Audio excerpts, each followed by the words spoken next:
Mga kapuso, mga tagiya sa karinderya sa Dumanga Sport nagapakabakod kasunod sa pagkasunog sa ilang pwesto. Samtang balay sa Tigbawan, gintupok man sang kalayo. Si Kim Salinas may nagaratsada nga balita live sa Barangay Bitoon, Haro, Iloilo City. Kim?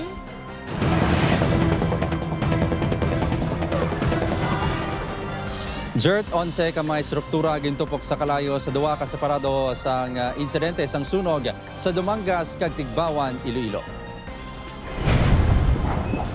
Nakadabadabang akalayo nga may maytong ngaso ang nagpatublag sa pila katagiya sang kalanan sa Dumanga Sport kag residente sang Barangay Sapaw. Nagluntad ang insidente pasado alas 3 kahapon sang gagahon.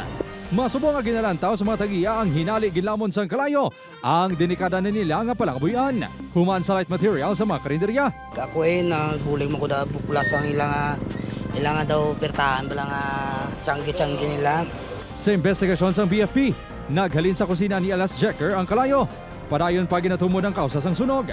Masobra 268,000 pesos ang nalista nga danyos. Ako ang evidence para i-send sa National Headquarters namon para i-check sir kung mag-positive or mag-negative. Malayo pa lang makita na ang madamol nga aso. Ini ang nagikan sa nasunog nga balay sa Barangay Bagingin, Tigbawan, Iloilo, Biyernes ang hapon. Wala sang nasarbar bisan bayo lang gid ang tagiya nga si PJ. Bag-o lang tapos ang shift ni bilang work from home call center agent. Nagwala ko siya sa balay agad magkato sa iyabyan. Ulti lang may kasinggitan na, way ganit 20 minutes. Sunog na ko nung pagwa namon, dako na. Pati ang bago sa withdraw nga kwarta, nasunog man. Sa investigasyon sang BFP, naghalin ang kalayo sa kwarto ni PJ. Ginapatian, electrical in nature ang sunog. Posible halin ini sa mga gamit sa trabaho. Base sa iyang computer set kay si Sir PJ Altura ano nisa nga work from home as a call center agent. Masobra 120,000 pesos ang halit nga ginbilin sang sunog.